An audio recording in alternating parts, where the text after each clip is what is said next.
Assalamualaikum warahmatullahi wabarakatuh. Nah, Jumpa kembali pemirsa dengan kami di Jangan Salah Arah. Seperti biasa, kita akan membahas topik yang selalu hangat tentunya, dan kita akan terus ditemani oleh Bang Ahmad Nur Hidayat, Bang Matnur ya. Dan untuk kali ini kita akan membahas tentang ancaman badai PHK ya, dan ini di-trigger juga apa istilahnya diperburuk juga dengan diterbitkannya Perpu Cipta Kerja ya, dan apalagi ditambah lagi resesi ekonomi begitu ya, yang akan tentunya telah berlangsung, udah mulai berlangsung, dan banyak sekali angka PHK yang terutama menjelang akhir dari tahun 2022 dan disinyalir tahun 2023 ini akan semakin mengerikan begitu. Ya, sebelum kita berlanjut dengan diskusi kita, jangan lupa like, share, komen, dan subscribe ya. Simak terus Jangan Salah Arah setiap harinya. Ya, berikutnya kita tampilkan cuplikan video berikut ini. Turbulensi ekonomi dan ketidakpastian global menjadi catatan penting di 2022. Dampaknya, perekonomian Indonesia juga terkena. Asosiasi Pengusaha Indonesia atau APindo menyebut lebih dari 1 juta pekerja terkena pemutusan hubungan kerja sepanjang 2022. Ketua Umum APindo, Haryadi Sukamdani, mengatakan data ini didasarkan pada pengambilan klaim jaminan hari tua BPJS Ketenagakerjaan oleh pekerja dengan alasan PHK. Pada periode Januari hingga November 2022 saja sudah mencapai 919.000 pekerja yang mengklaim jaminan hari tua. APindo menyebut jika ditambah dengan data Desember 2022, sudah lebih dari 1 juta pekerja yang terkena dampak. Haryadi menyebut PHK tak semata dipicu imbas kondisi pandemi COVID-19, tetapi penurunan kinerja ekspor dari sejumlah perusahaan. Persoalan upah minimum juga dinilai turut mempengaruhi langkah perusahaan yang kemudian memutuskan melakukan efisiensi dengan PHK. Sementara dari sektor industri tekstil, Asosiasi Perstekstilan Indonesia melaporkan lebih dari 60.000 karyawan terkena PHK. Ini merupakan imbas dari penurunan pesanan atau order sejak 2022. Bagi industri padat karya seperti industri tekstil, gaji tenaga kerja termasuk biaya terbesar kedua setelah material. Kenaikan upah dinilai menjadi beban berat perusahaan. Bagaimana besarnya angka PHK ya di tahun 2022, dan tentunya di-trigger juga oleh resesi ekonomi yang sudah mulai ya terasa ya, akibat rushnya kenaikan suku bunga yang dipicu oleh dampak inflasi dari perang Rusia Ukraina, salah satu diantaranya ya. Ya, menanggapi hal ini bagaimana Bang Matnur? Silakan Bang. jadi isu tentang PHK ini ya semakin marak ya setelah kita dikejutkan dengan isu para pegawai-pegawai startup teknologi ya, unicorn itu mem-PHK para karyawannya ya. Kemudian kita juga dikejutkan di Amerika, Amazon sebagai apa istilahnya itu ya, startup yang begitu dikagumi ya oleh masyarakat dunia, ini juga akan mem-PHK karyawannya. Nah, kemudian kita memprediksi bahwa gelombang PHK ini juga akan mengalir kepada Indonesia, dan oleh karena itu bagaimana kita mengantisipasinya ya, atau minimal kita dampak rusaknya itu kita kurangin. Nah, persoalan PHK ini menjadi satu persoalan yang menarik dibicarakan di tengah isu resesi ekonomi di tahun 2022-2023 ini ya. Ini kan prediksinya mengatakan bahwa resesi 2023 ini mulainya adalah di akhir kuartal pertama atau di sekitar bulan Maret ya 2023. Tapi tail efeknya apa istilahnya itu, aroma resesinya udah tercium di awal Januari ini, dan pada akhir tahun yang lalu ya Indonesia, pemerintah Indonesia dalam hal ini Presiden Jokowi itu mengumumkan adanya Perpu PHK, Perpu Cipta Tenaga Kerja, di mana Perpu Cipta Tenaga Kerja itu untuk istilahnya untuk melegalkan Undang-Undang Cipta Tenaga Kerja yang dinyatakan MK sebagai inkonstitusional apabila dalam jangka 2 tahun tidak diperbaiki, dan 2 tahun itu sudah berakhir kemarin 31 Desember. Jadi Perpu itu dibuat 1 hari ya, tanggal 30 Desember sebelum itu berakhir. Dan ini saat ini sedang kontroversi, dan bagaimana ya gelombang PHK ini ketika dia menghit Indonesia, apakah Indonesia bisa meredamnya? Nah, berdasarkan analisis kita ya, Breko, kita mengatakan bahwa ketika gelombang PHK ini menyentuh Indonesia, Indonesia mengalami satu dampak PHK yang jauh lebih buruk karena adanya Perpu Cipta Tenaga Kerja ini. Kita tahu bahwa Perpu Cipta Tenaga Kerja ini memberikan karpet merah kepada investor, termasuk dalam Perpu ini merelaksasi aturan mem-PHK. Jadi pengusaha atau perusahaan itu ketika dia ingin mem-PHK seseorang itu sangat dipermudah. Nah, ketika resesi ini datang ke Indonesia dan perusahaan-perusahaan ini mulai kesulitan keuangan, juga kesulitan penjualan barangnya, maka yang dia lakukan adalah melakukan efisiensi. Nah, ketika melakukan efisiensi, opsi pertama yang ada di benak para pengusaha adalah PHK. Kenapa? Karena mem-PHK sekarang mudah. Nah, oleh karena itu ya saya kira buat teman-teman yang mendengarkan ya podcast kita ini untuk menyuarakan bahwa Perpu ini berbahaya buat kalangan pekerja. Sangat berbahaya karena memudahkan sekali para pengusaha itu untuk mem-PHK dengan alasan resesi, penurunan omset, dan lain sebagainya. Nah, sehingga semua orang karyawan, ya baik itu karyawan outsourcing ataupun karyawan tetap, sama-sama punya potensi di PHK ya karena alasan penghematan atau penyelamatan perusahaan. Ini ada infografis ya, aturan-aturan mana saja yang dianggap kontroversi dalam aturan PHK. Ya, ini kita lihat, mudah-mudahan kebaca nih bro, mudah-mudahan infografisnya ya. Pertama ini. Ya, ini beberapa kontroversi dari Perpu 2 tahun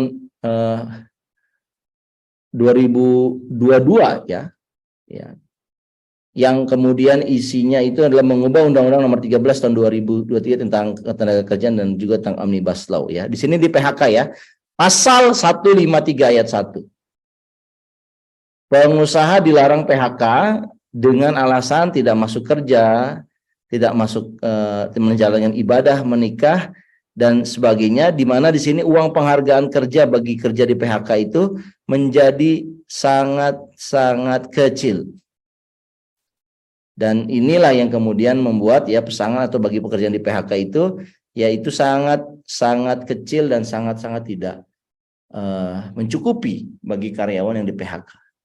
Jadi aturan ini ya ternyata tidak memperkuat ya para apa istilahnya pekerja untuk terselamatkan dari gelombang PHK karena resesi.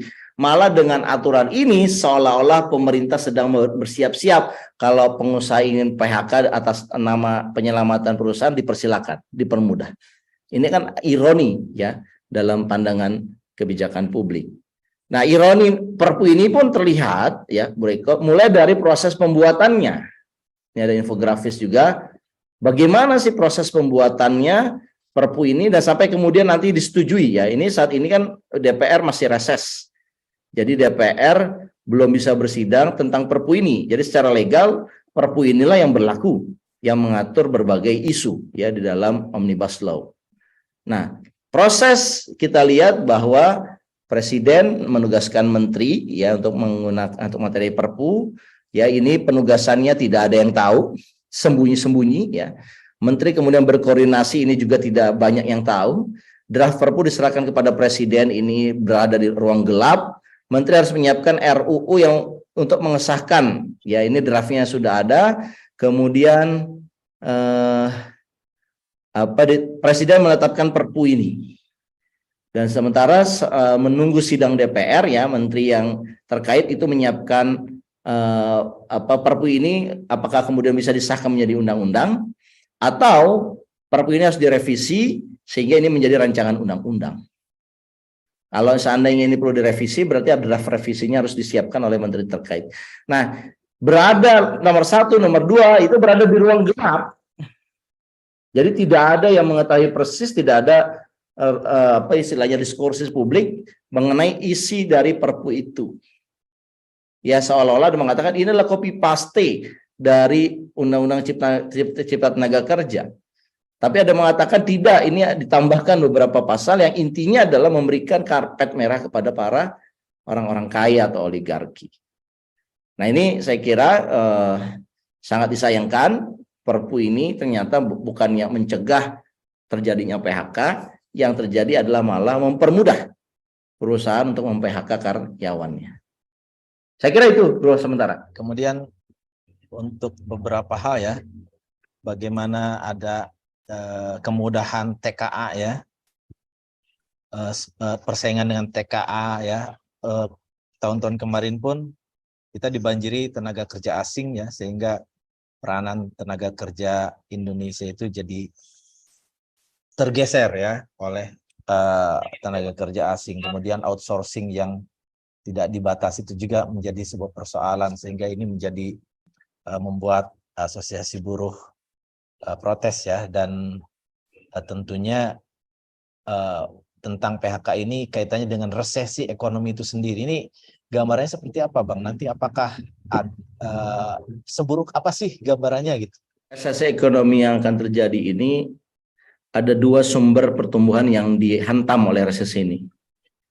Ya, sumber pertumbuhan itu yang pertama adalah investasi dan yang kedua adalah perdagangan. Jadi resesi 2023 yang akan datang itu melumpuhkan investasi. Jadi tiba-tiba tidak ada pertukaran uang. Kalaupun ada sangat sedikit sekali, karena uang ini ya kembali kepada negara asalnya, yaitu negara-negara maju. Dan di sana mereka tidak membagi-bagikannya atau tidak mendistribusikannya sebagaimana di kondisi normal, karena mereka melihat geopolitik yang semakin memanas dan juga adanya ancaman inflasi di negara mereka. Nah, ancaman inflasi ini ya seiring dengan ancaman inflasi ini, bank sentral di negara-negara maju juga menaikkan suku bunganya. Nah, ini yang menyebabkan akhirnya ya para investor berpikir daripada berinvestasi di negara-negara yang secara geopolitik berbahaya, lebih baik dia balik kepada investasi di negaranya sendiri. Dan berarti konsekuensinya buat Indonesia adalah kalau Indonesia membutuhkan uang investasi untuk hilirisasi, membutuhkan uang untuk IKN, ya kelihatannya ini harus ditunda. Karena kekeringan dana dari negara-negara yang biasa memberikan investasi ke Indonesia. Yang kedua, perdagangan ini akan buruk atau membaiknya laju perdagangan sangat tergantung bagaimana tensi geopolitik ke depan. Kalau tensi geopolitik semakin meluas, tiba-tiba eskalasi perang di Ukraina menyebar ke berbagai negara lain seperti Poland ya, ataupun Georgia di bagian selatan dari Ukraina, dari Rusia, ini menyebar, maka ini akan tersendat. Ditambah mungkin ya tensinya menjadi pindah juga atau nular ke arah timur, Taiwan atau Cina Selatan. Nah, ini membuat juga semakin mempersulit ruang gerak perdagangan dunia. Dan kalau perdagangan dunia itu terhenti, berarti ada kaitannya juga sama industri nasional, di mana industri yang ada di dalam negeri kita ini bahan bakunya berasal dari mereka dan tiba-tiba tidak ada bahan baku. Bagaimana ketiadaan bahan baku itu akan diikuti dengan menghentikan produksi, berarti mem-PHK orang. Nah, itu yang dampak-dampak ya yang terburuk yang diukur manakala resesi ini terjadi begitu dalam. Kita kehilangan 2 sumber pertumbuhan ekonomi, yaitu investasi dan dari ekspor dan impor. Bagaimana mengantisipasinya? Maka cara yang terbaik mengantisipasinya adalah memperkuat daya beli masyarakat mulai dari bulan Januari ini. Jangan nunggu nanti Maret. Bagaimana cara memperkuat daya beli masyarakat? Dengan cara adalah memberikan banyak relaksasi kepada masyarakat supaya masyarakat tidak mengalami beratnya ekonomi. Apa saja? Menurunkan harga BBM subsidi. Itu salah satu opsi yang bisa diambil. Setelah menurunkan atau bersama dengan menurunkan juga kalau menurunkan PPN kembali ke 10% dibandingkan 11%. Nah, itu semua bisa meningkatkan daya beli secara instan, dan harapannya masyarakat yang punya daya beli ini ya bisa mengantisipasi terjadinya resesi dan akhirnya memperlemah pertumbuhan ekonomi Indonesia. Saya kira terkait- itu ya, Bro ya. Cukup ya, Bro ya. Lapangan kerja sendiri, pemerintah PR-nya itu ya, membuka banyak lapangan kerja begitu kan. Karena kasihan ini ribuan orang ya kehilangan pekerjaan, tentunya anggaran pun harusnya fokus juga ke sana begitu kan. Malah sebetulnya yang paling tepat adalah pemerintah itu mengencourage warga yang ter-PHK untuk masuk ke wirausaha, entrepreneur. Dan kalau dia mau masuk ke entrepreneur, dia harus dikasih relaksasi modal. Jadi KUR, ya kredit usaha rakyat itu diperluas skalanya, diperluas syarat-syaratnya, sehingga kemudian yang di PHK itu dia bisa mengambil KUR, dan kemudian dengan modal KUR itu, dia bisa kemudian berusaha, sehingga dia tetap punya penghasilan walaupun dia tidak punya pekerjaan tetap. Nah, saya kira itu salah satu solusi. Jadi ini harus berkoordinasi antara otoritas fiskal, pemerintah, Menteri Keuangan, dengan otoritas moneter, itu Bank Indonesia. Bank Indonesia dengan OJK juga ini harus sepakat. Karena resesi ini sifatnya global, kita tidak mau too big to fall gitu ya. Runtuh seperti efek domino, maka kita harus mengambil relaksasi, yaitu suku bunga itu diturunkan. Meskipun orang akan pasti berteriak. Tapi inilah karena resesi kita harus turunkan, dan karena turunkan itu adalah mempermudah masyarakat yang punya PHK ataupun yang punya loan, sementara juga dolar kan udah pada lari ini ceritanya. Jadi sebenarnya tidak ada efek apa-apa, manakala negara-negara lain juga menyelamatkan uangnya sendiri-sendiri, ya kita juga harus menyelamatkan masyarakat atau rakyat kita sendiri juga. Saya kira itu ya, Bu Reko ya. Terima kasih Bang Matur atas tanggapannya, dan semoga hal yang buruk tidak seperti yang kita bayangkan ya. Semoga ada solusi yang bisa diambil oleh pemerintah sehingga tidak begitu parah. Ya, pemirsa jangan lupa untuk like, share, komen, dan subscribe. Sekali lagi, sebagian besar yang viewer itu tidak subscribe, jadi kami ingatkan untuk subscribe ya, mendapatkan informasi berikutnya. Ya, saya akhiri. Billahi taufiq wal hidayah. Assalamualaikum warahmatullahi wabarakatuh. Sampai jumpa. Waalaikumsalam warahmatullahi wabarakatuh. Sampai jumpa lagi, Bro Eko.